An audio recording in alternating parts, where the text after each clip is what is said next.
आपको अपनी जिंदगी में जब कभी भी छोटी से छोटी या बड़ी से बड़ी कोई भी परेशानी आ जाए तो भगवत गीता के ये 30 उपदेश उस वक्त पे आपको बहुत काम आएंगे। ये पवित्र विचार आपके लिए समझना और उसे अपने जीवन में अनुकरण करना बहुत ही आवश्यक है। और ये 30 उपदेश 30वें से शुरू होकर पहले उपदेश पे समाप्त होगी।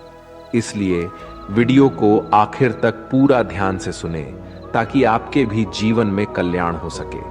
गीता का 30वां उपदेश है अश्वमेव भुक्तव्यम कृतम कर्म शुभाशुभम। इसका मतलब है कि आपने कोई भी कर्म किया हो उसका फल आपको जरूर भोगना पड़ेगा। अगर आपने अच्छे कर्म किए हैं तो वो जाने अनजाने में किसी मुश्किल वक्त पे आपको वो अच्छे कर्म उस मुश्किल वक्त से बचा ही लेंगे। अगर आपने गलत कर्म किए हैं, पाप किया है, तो उसकी सजा भी आपको जरूर मिलेगी। तो इंसान कितना ही छुप कर कर्म करे, चाहे वो कितना ही चालाकी से कर्म करे, लेकिन कहते हैं ना, उस परमात्मा के ईश्वर के चारों तरफ कैमरे लगे हुए हैं।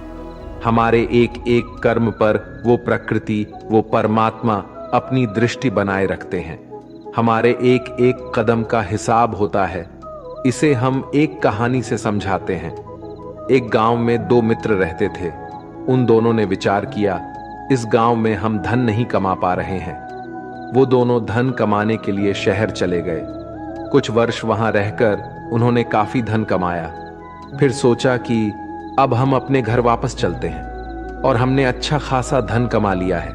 उस समय पे यातायात की इतनी सुविधाएं नहीं होती थीं।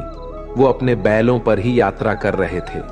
चलते चलते मार्ग में रात हो गए तो उन्होंने विचार किया कि आज रात हम यहीं विश्राम करते हैं। एक मित्र ने कहा कि मैं यहां पर रहकर धन की रक्षा करता हूं, तुम बाजार जाकर भोजन की व्यवस्था कर लो। जब वो मित्र बाजार गया तो उसके मन में पाप आ गया। उसने सोचा कि इतना पैसा हमने कमा लिया है, अगर मैं इसको यही जंगल में मार दूं तो सारा पैसा मेरा हो जाएगा, नहीं तो मुझे इसका आधा धन इसको देना पड़ेगा। मन में ये खोट आने पर उसने अपने मित्र के खाने में जहर मिला दिया और जब वो खाना लेकर के अपने मित्र के पास गया, उसका मित्र वो जहर वाला खाना खाकर वहीं पर उसकी मृत्यु हो गई। वो व्यक्ति सारा धन लेकर के अपने घर वापस आ गया। फिर उसके घर में पुत्र ने जन्म लिया। जब उसका बेटा पैदा हुआ तो वो बहुत ही बीमार रहता था। उसने अपने जीवन में जो कुछ भी धन कमाया था उसका वो सारा धन अपने बेटे के इलाज में ही खत्म हो गया। बेटा बड़ा होता गया और इसका धन नष्ट होता गया। जब उसका बेटा थोड़ा और बड़ा हो गया तो उसके पिता ने पूछा कि बेटा, तू इतना बीमार क्यों रहता है? तू ठीक क्यों नहीं होता? मैंने अपनी जिंदगी का सब कुछ तुझ पर लगा दिया है, फिर भी तेरी तबीयत ठीक नहीं रहती। तो उसके बेटे ने बोला, कौन सा बेटा और कौन सा पिता? मैं तो तेरा वही मित्र हूं जिसको तूने जंगल में जहर देकर मार दिया था। मैंने अपना वही हिसाब पूरा करने के लिए तेरे पुत्र के रूप में तेरे ही घर में आया हूं। अब मेरा तेरा हिसाब बराबर। अब मेरा जीवन यहीं समाप्त होता है। तो गीता का उपदेश हमें यही सिखाता है, कोई अपने आप को कितना भी चालबाज समझता हो, होशियार समझता हो, लेकिन अगर उसने गलत कर्म किया है, चाहे आज नहीं तो कल उसे उसका फल भोगना ही पड़ता है। कोई भी व्यक्ति अपने किए हुए कर्म से बिना उसको भोगे कभी छूट नहीं सकता। गीता का 29वां उपदेश है कि आपके सारे दुखों का कारण किसी को अपना मानना है। आप कभी गौर करना, आपकी जिंदगी के सारे दुख, सारी तकलीफें, सारी चिंताएं वहीं से आते हैं जहां आपका अपमान होता है कि ये मेरा है, ये मेरा अपना है। यहीं से आपकी जिंदगी में दुख का आना शुरू हो जाता है। इसे एक छोटी सी कहानी से समझते हैं। एक व्यक्ति के पास एक बहुत बड़ा महल था। उसने जिंदगी भर की सारी संपत्ति लगाकर उस महल को बनाया था। आसपास के शहरों के कई लोग उसके महल को देखने आते थे। कई बड़े बड़े सेठ उसके महल को खरीदने की कोशिश करते थे। इसलिए वो महल उसका अहंकार हो गया, उसके जीने की वजह था। उसका उस महल से बहुत लगाव था। एक दिन उसके महल में आग लग गई और वो कहीं बाजार गया हुआ था। जब वो घर लौट कर आया तो उसने देखा कि उसका महल तो आग में जल रहा है। अपने घर को आग में जलता हुआ देखकर उसे इतना दुख हुआ। उसने कहा, अगर ये महल नहीं रहेगा तो मैं भी जिंदा नहीं रहूंगा। अगर मेरा महल ही जलकर राख हो जाएगा तो मैं जी कर क्या करूंगा। वो भी उसी आग में छलांग लगाने की कोशिश करने लगा तो किसी दूसरे व्यक्ति ने उसे रोक लिया और कहा कि भाई, ये जो तुम्हारा महल है, इस महल को तुम्हारे कल बेटे ने किसी और को बेच आया है। जब उसे पता चला कि ये महल अब मेरा नहीं किसी और का हो चुका है तो उसकी सारी चिंता खत्म हो गई। जैसे और लोग उस जलते हुए महल को देखकर तमाशा देख रहे थे, वैसे ये भी खड़ा हो गया। इतने ही देर में उसका बेटा आया। वो अपने बेटे को देखकर बहुत खुश हुआ। उसे आशीर्वाद देने लगा कि तेरे जैसा बेटा तो बहुत भाग्य वाले माता पिता को मिलता है। तुमने तो मेरी जिंदगी बचा ही ली। आज इस घर में आग लग रही थी और तूने कल ही इसका सौदा कर दिया। वो अपने पिताजी से कहने लगा कि पिताजी, इस महल के सौदे के लिए बात तो करने गया था, पर सौदा कभी पक्का हुआ ही नहीं है। जब उसके पिता ने यह सुना कि अभी इस महल का सौदा हुआ ही नहीं है तो वो दोबारा से फूट फूट कर रोने लगा और अपनी छाती पीटने लगा। महल वही है, इंसान वही है, लेकिन जब महल मेरा है तब वो दुख भी देता है, खुशी भी देता है। लेकिन जब वो मेरा नहीं है, उससे मेरा कोई रिश्ता नहीं है, तो सारे दुख खत्म हो जाते हैं। ऐसे ही जिंदगी में जब किसी जगह, किसी इंसान को, किसी रिश्ते को, किसी काम को हम अपना मान लेते हैं, मेरा मान लेते हैं, वो वहीं से सारे दुखों की शुरुआत होती है, वहीं से हर तकलीफ की शुरुआत होती है। तो श्रीमद् भगवद गीता का ये 29वां उपदेश यही कहता है कि आप जैसे ही किसी को अपनी जिंदगी जीने की वजह मान लेते हो, इसके बिना तो मैं जी ही नहीं सकता, तो फिर वो चीज, वो इंसान, वो काम आपको बहुत दुख देता है। दोस्तों, इससे पहले कि हम 28वें उपदेश पर जाए, आपसे विनती है कि अगर आप इस वीडियो से कुछ भी सीख रहे हैं तो इस वीडियो को एक लाइक कर दीजिए और इस चैनल को सब्सक्राइब कर लीजिए। तो फिर चलिए आगे बढ़ते हैं। गीता का 28वां उपदेश है कि आज मैं जियो। हल्की चिंता करना छोड़ दो। जो भी व्यक्ति अपनी बीते हुए कल या अपने आने वाले कल में खोया हुआ रहता है, वो जिंदगी में कभी खुश नहीं रह सकता। आपको जिंदगी में खुशी सिर्फ और सिर्फ तब मिल सकती है जब आप वर्तमान में जी सके, आज के आनंद को जी सके। बीते हुए कल और आने वाले कल का कोई वास्तविक अस्तित्व नहीं होता। वो सिर्फ आपकी बुद्धि और आपके विचारों में होता है। उसे सिर्फ आप अपने मन के अंदर और बुद्धि के अंदर जीते हैं। उसकी कोई वास्तविकता इतनी नहीं होती। उसे सिर्फ आप अपने मन के अंदर और बुद्धि के अंदर जीते हैं। लेकिन जिससे आप वास्तविकता में जीते हैं, वो आपका आज होता है, वो आपका चल रहा पल होता है। अगर आप अपने मन और बुद्धि को अपने भूतकाल और भविष्य काल में अटका कर रखेंगे तो याद रखना, आप कभी खुश नहीं रह पाएंगे। और अगर जिंदगी में खुश रहना चाहते हैं तो आज में और इसी पल में जीना सीखें। गीता का 27वां उपदेश है कि जो आपके साथ अधर्म करे, पाप करे, गलत करे, उसे दंड जरूर देना चाहिए। अगर आप उसे सहते हैं तो वो आपके साथ और गलत करता रहेगा। अगर आप उसे सहते हैं तो उसके पाप में आप भी भागीदार हो जाएंगे। अर्जुन श्री कृष्ण से कहने लगे कि जिनसे मैं युद्ध करने जा रहा हूं, ये सब मेरे भाई हैं, मेरे गुरुजन हैं। मैं इनके सामने कैसे हथियार उठाऊं, इनको कैसे मारूं? तो भगवान श्री कृष्ण ने अर्जुन से कहा कि जिन्हें तुम अपना मानते हो वो सभी अधर्मी हैं, वो पाप के पक्ष में खड़े हैं, और अगर तुम इनका वध नहीं करोगे, युद्ध नहीं करोगे, तो समाज में और भी पाप बढ़ जाएंगे। क्योंकि जब कोई ऐसे पापियों को नहीं रोकता है तो ये और भी ज्यादा पाप करते हैं। ऐसे ही जब आपके साथ कोई गलत करता है, आपको चोट पहुंचाता है, दुख पहुंचाता है, और वही आप चुपचाप रहते हो, तो उससे सामने वाले का मनोबल बढ़ जाता है। वो आपको कमजोर समझने लगता है और आपके साथ गलत करने का वो अपना हक समझने लगता है। लेकिन जब आप उसके गलत व्यवहार को, उसके अधर्म को रोक लेते हैं, उसका विरोध करते हैं, तब वो अपनी सीमा में रहना सीख जाता है। और यही कलयुग है। अगर इस जमाने में आपको खुश रहना है तो आपको अपनी रक्षा खुद ही करनी होगी। कोई आपके साथ गलत करे तो उसको कभी नहीं सहना रहना चाहिए, बल्कि उसका सामना करना चाहिए। गीता का 26वां उपदेश है कि किसी से भी हद से ज्यादा मोह कभी नहीं करना चाहिए। जिससे भी आप सबसे ज्यादा मोह लगाओगे, देखना वो आपको अवश्य रुलाएगा। मोह की वजह से ही आप किसी के पीछे मरते रहते हैं। मोह की वजह से ही आपको कई बार अपमान भी सहना पड़ता है, और कई लोगों को मोह की वजह से ही अपना अपमान दिखता भी नहीं है कि सामने वाला मेरी इज्जत तक नहीं कर रहा और मैं इसके पीछे मरा जा रहा हूं। वो आपकी आंखों पे ऐसी पट्टी लगा देता है कि आपको सच और झूठ दिखाई ही नहीं देता। आपको किसी इंसान का चेहरा दिखाई नहीं देता।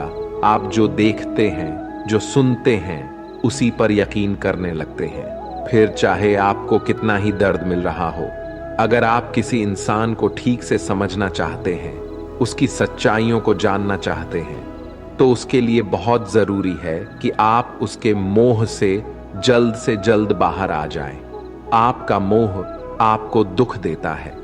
जिस दिन मोह खत्म, उस दिन आपको किसी भी रिश्ते से कोई दुख नहीं मिल सकता, क्योंकि आपको फिर कोई फर्क ही नहीं पड़ेगा। गीता का 25वां उपदेश यह है कि आप वो मत करो जो सभी करते हैं, बल्कि वो करो जो आपके लिए सही है। स्वधर्मम निधनम श्रेय भारत धर्मो भयावह। श्री कृष्ण ने अर्जुन से कहा कि एक जो तेरा कर्तव्य है, जो तेरे लिए सही है, जो तुझे करना चाहिए वो कर तू। कभी भी वो काम मत कर जो दुनिया कर रही है। क्योंकि अर्जुन श्री कृष्ण से कहने लगा कि ऐसे भयंकर युद्ध में पढ़ने से अच्छा है कि मैं सन्यासी बन जाऊं। तो श्री कृष्ण ने अर्जुन से कहा कि सन्यासी बनना तेरा कर्म नहीं है, तेरा धर्म नहीं है, क्षत्रिय है तू।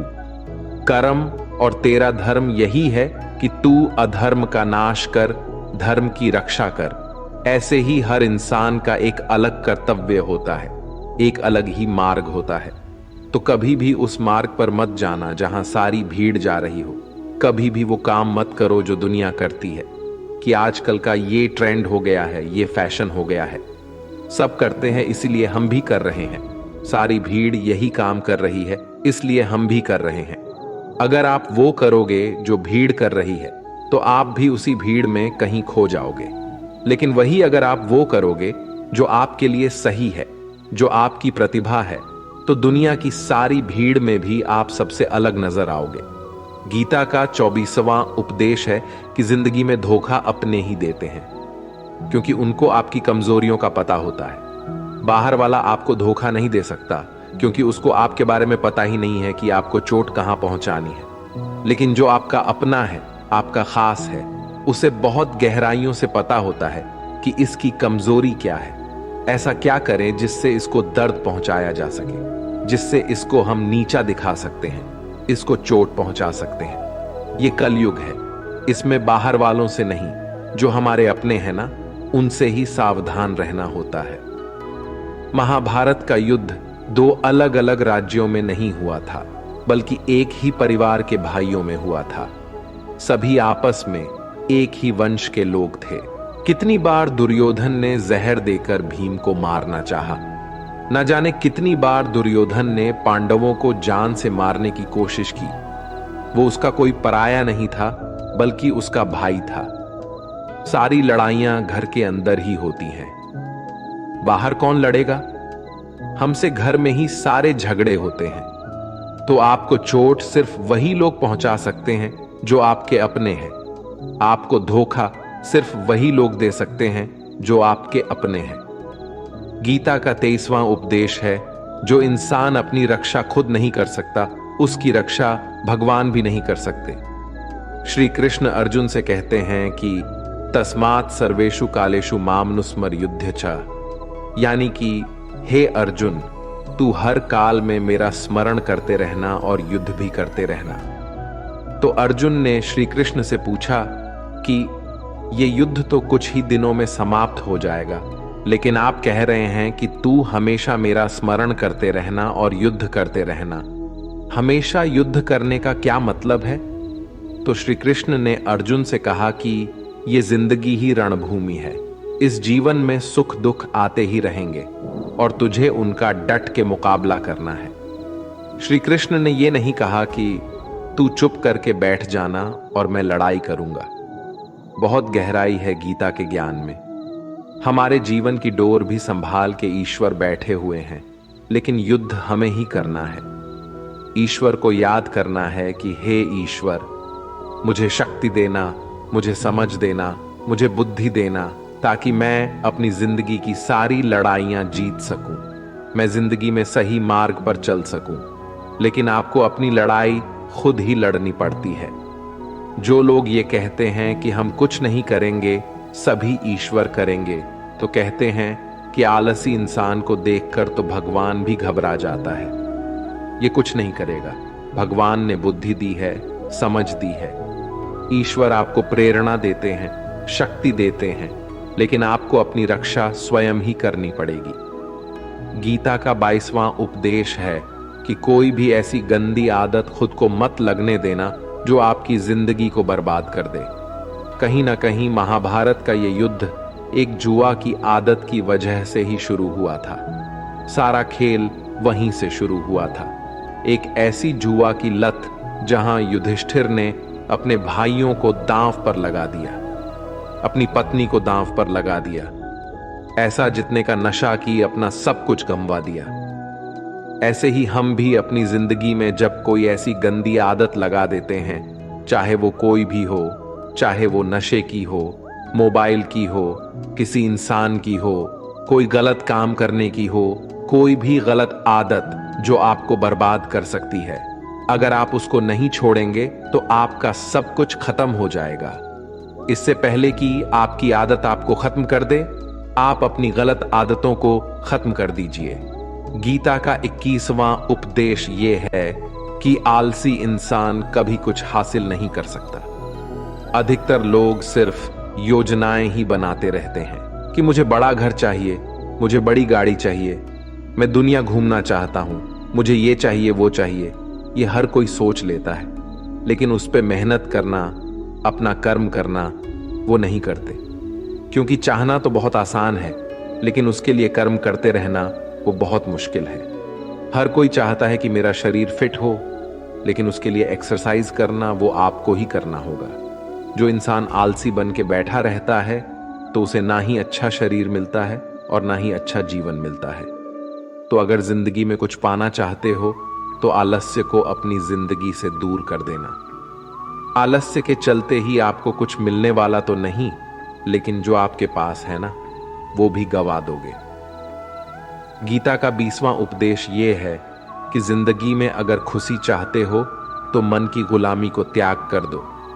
कई लोग कहते हैं कि हम करना तो बहुत कुछ चाहते हैं, लेकिन कुछ कर ही नहीं पाते। पता भी सब कुछ है कि क्या करने से हमारी जिंदगी बेहतर हो सकती है, क्या चीज है जो हमको नुकसान पहुंचा रही है, लेकिन फिर भी कुछ कर नहीं पाते। समझते सब कुछ है, लेकिन समझकर भी, चाहकर भी कुछ कर ही नहीं पाते। वो इसलिए होता है क्योंकि आप अपने मन के गुलाम बन चुके हो। लोग तो अपनी जीभ का भी स्वाद तक नहीं छोड़ पाते। फिर कहते हैं कि हम पतले नहीं हो पाते, फिट नहीं हो पाते, सक्सेस नहीं मिल रही है, क्योंकि जो आपको करना चाहिए आप वो करते ही नहीं हैं। आपका मन सब कुछ समझकर भी आपको वो करने ही नहीं देता। इसलिए जिंदगी में अगर आगे बढ़ना है तो अपने मन के अनुसार चलना छोड़ दो। जो आपके लिए सही है वो ही आपको करना चाहिए। गीता का 19वां उपदेश यह है कि जो आपका है वो आपको मिल के ही रहेगा, और जो नहीं मिला है उसके लिए रोना छोड़ दो। आप जिसके लिए जितना रोगे वो चीज आपसे उतना ही दूर चली जाएगी, और जो चीज आपकी सच में है वो कहीं ना कहीं से आपके पास जरूर पहुंच जाएगी। इसलिए जो आपको जिंदगी में हासिल नहीं हो रहा है, हासिल नहीं हुआ है, उसका पछतावा करना, उसके लिए रोना आपको बिल्कुल बंद कर देना चाहिए।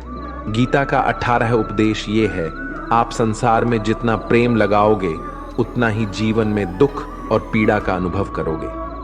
गीता का 17वां उपदेश ये है कि जिस इंसान को बात बात पर क्रोध आता है, सुख और शांति उसके जीवन में कभी नहीं आ सकते। क्योंकि जो इंसान बहुत ज्यादा क्रोधी होता है, उसके सारे मित्र उसे छोड़कर चले जाते हैं।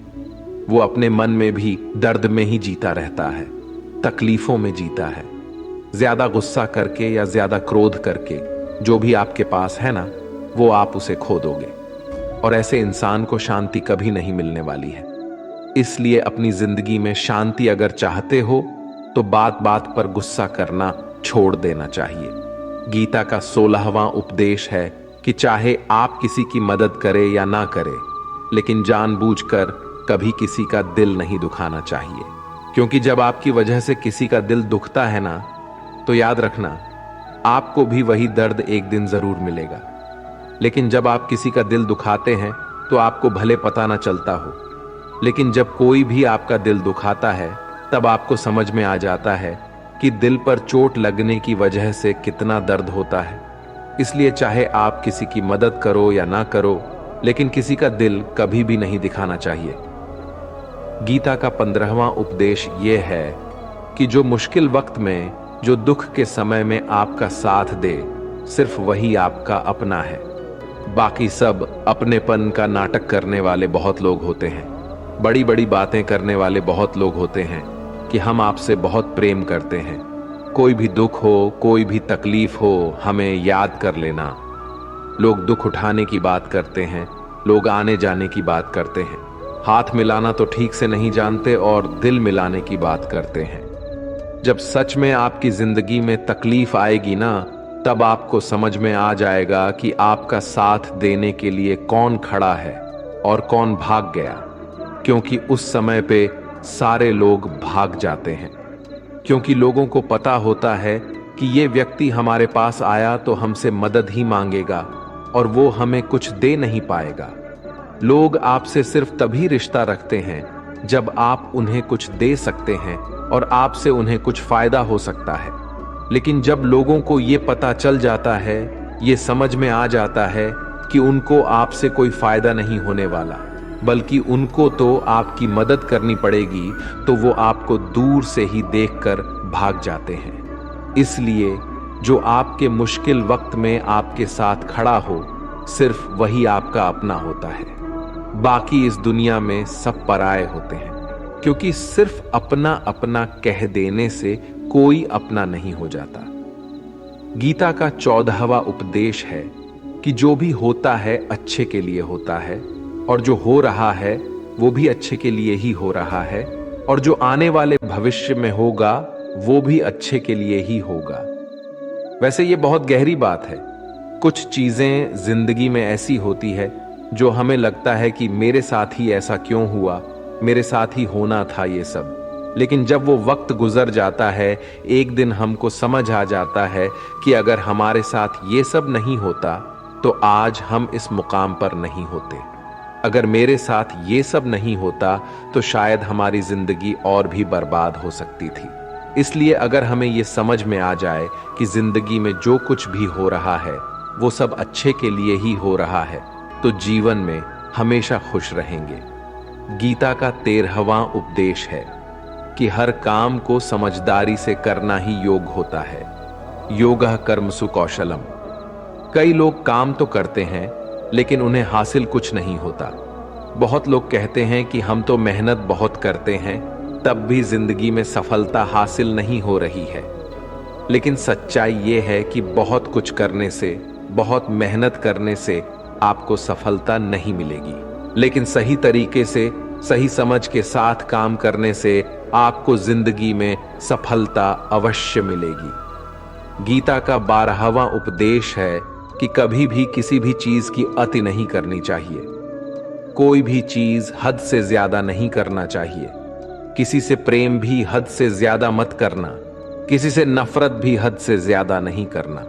हद से ज्यादा मीठा भी खराब हो जाता है, हद से ज्यादा कड़वा भी खराब हो जाता है, हद से ज्यादा आराम भी आपको बीमार कर सकता है, हद से ज्यादा खाना भी आपको बीमार कर देगा, हद से ज्यादा भूखा रहना भी आपको नुकसान ही पहुंचाएगा, और हद से ज्यादा जागना भी आपको बहुत ज्यादा नुकसान पहुंचाएगा। इसलिए जीवन को संतुलन के साथ जीना चाहिए। जैसे ही आप संतुलन को खो देते हैं, वैसे ही आपके जीवन में कोई ना कोई छोटी या बड़ी दुर्घटना हो जाती है। गीता का 11वां उपदेश है कि जिसे आप सबसे ज्यादा महत्व दोगे, वो आपको कभी महत्व नहीं देंगे। आपने कभी गौर किया है कि आपका अपमान कौन लोग करते हैं कि आप जिसे सबसे ज्यादा, हद से ज्यादा महत्व देते हैं? दूसरों की इज्जत करना अच्छी बात है, पर दूसरों की अगर बहुत ज्यादा इज्जत करेंगे, उनकी नजर में आपकी इज्जत खत्म हो जाती है। इसलिए किसी को भी कभी भी अपना सब कुछ नहीं बनाना चाहिए कि तुम ही मेरे सब कुछ हो। जैसे ही आप किसी को अपना सब कुछ बना लेते हैं, तो आप उसके लिए कुछ भी नहीं रह जाते। इसलिए लोगों को इज्जत उतना ही देना चाहिए जितना वो हजम कर सके। हद से ज्यादा इज्जत देना आपकी ही बेइज्जती करवा सकता है। गीता का 10वां उपदेश है जिसके साथ सत्य और ईश्वर की शक्ति है। चाहे सारी दुनिया उसके खिलाफ ही क्यों ना हो जाए, लेकिन अंत में जीत उसी की होती है। श्रीमद् भगवद गीता में कुल 700 श्लोक है और 18 अध्याय है। गीता का आखिरी श्लोक है, यत्र योगेश्वरः कृष्णो यत्र पार्थो धनुर्धरः तत्र श्रीरः विजयोर भूति विधवाणी फिर मतिर्ममः। धृतराष्ट्र बार बार संजय से पूछता था कि बताओ, युद्ध में कौन जीत रहा है, कौन हार रहा है, क्योंकि उसे विश्वास था कि भीष्म पितामह मेरे पक्ष में है, गुरु द्रोणाचार्य मेरे पक्ष में है और यहां तक कि कर्ण भी मेरे पक्ष में है, तो भला हमें कौन हरा सकता है। लेकिन संजय ने धृतराष्ट्र को कहा कि जहां ईश्वर है वहीं पर सकते हैं और हमेशा वहीं जीत होती है। चाहे आपके पास कितनी भी शक्ति क्यों ना हो, लेकिन सत्य और ईश्वर जिसके लिए खड़े हो जाए, उसे दुनिया में कोई भी नहीं हरा सकता।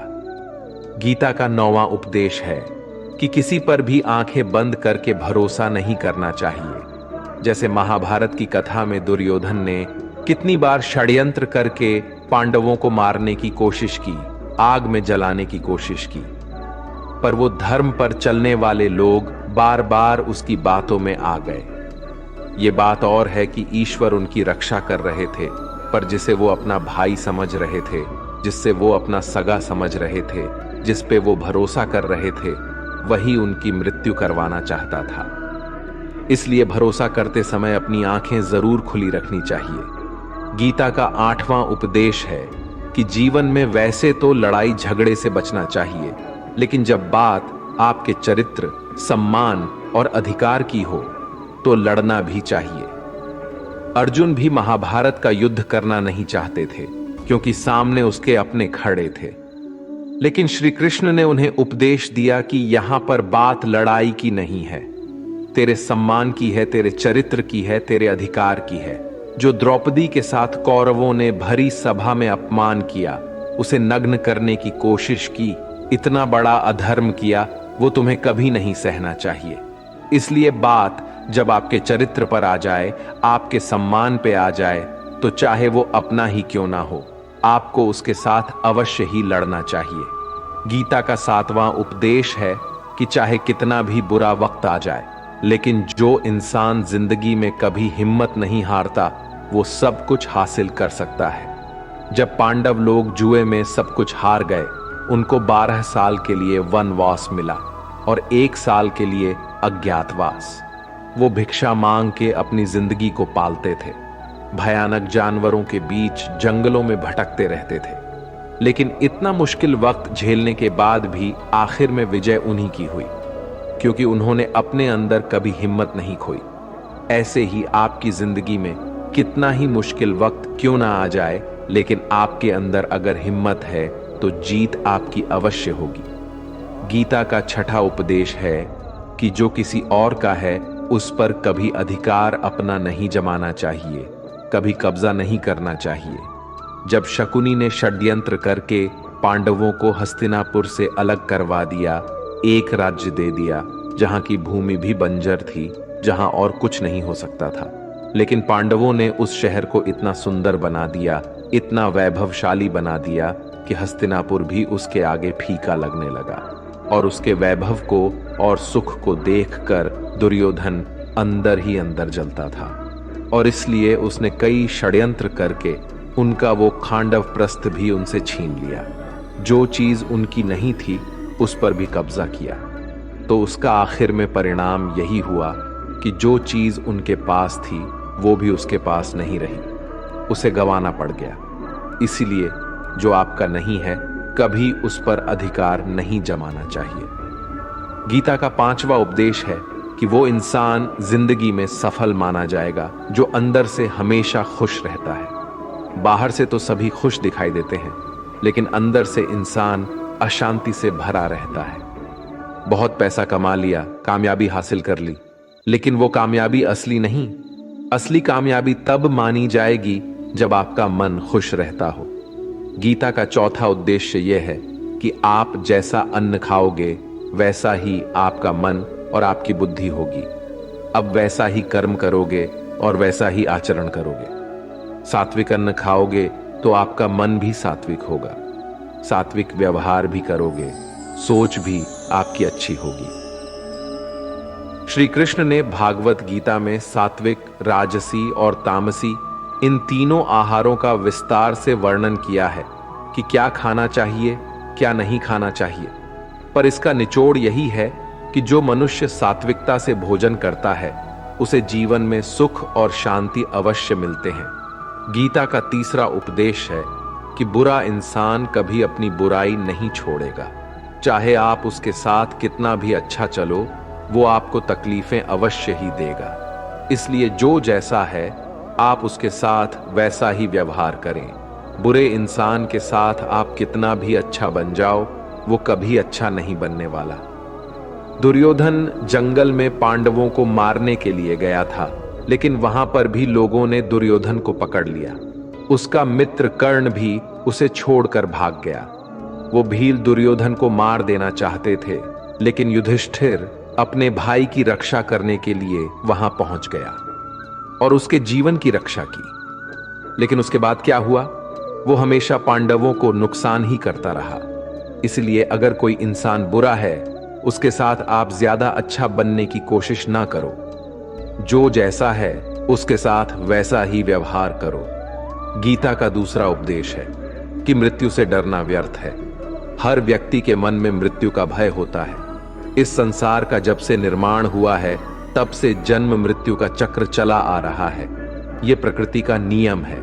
इस सत्य को स्वीकार करके भय मुक्त होकर आज में जीना चाहिए। किसी को भी आने वाले पल के बारे में कुछ नहीं पता होता, लेकिन इस संशय में भयभीत रहने से जीवन नहीं दिया जा सकता। गीता का पहला उपदेश है कि जो इंसान अपने कर्मों को समय पर खत्म नहीं करता, समय की कद्र नहीं करता, उसकी जिंदगी का सारा समय व्यर्थ ही समाप्त हो जाता है, क्योंकि समय ही आपका जीवन है। अगर आप अपने समय को व्यर्थ में नष्ट करते रहेंगे और उसे गवाह देंगे तो आपको जीवन में कुछ भी हासिल नहीं होगा। अगर कुछ जिंदगी में पाना चाहते हैं तो समय की कदर अवश्य करना सीखो। जो भी व्यक्ति गीता के इन 30 उपदेशों को रोज सुनेगा, समझेगा, तो जिंदगी की कितनी भी मुश्किल से मुश्किल घड़ी क्यों ना आ जाए, उसे ऐसे मुश्किल वक्त में भी रास्ता अवश्य मिलेगा। दोस्तों, अगर आपने इस वीडियो से कुछ भी सीखा हो तो इस वीडियो को एक लाइक कर दीजिए और कमेंट में जय श्री राधे कृष्णा अवश्य लिखिए। और इस चैनल पर नए हैं तो चैनल को सब्सक्राइब करके नोटिफिकेशन बेल आइकॉन को ऑल पर सेलेक्ट कर लीजिए। धन्यवाद। जय श्री कृष्णा।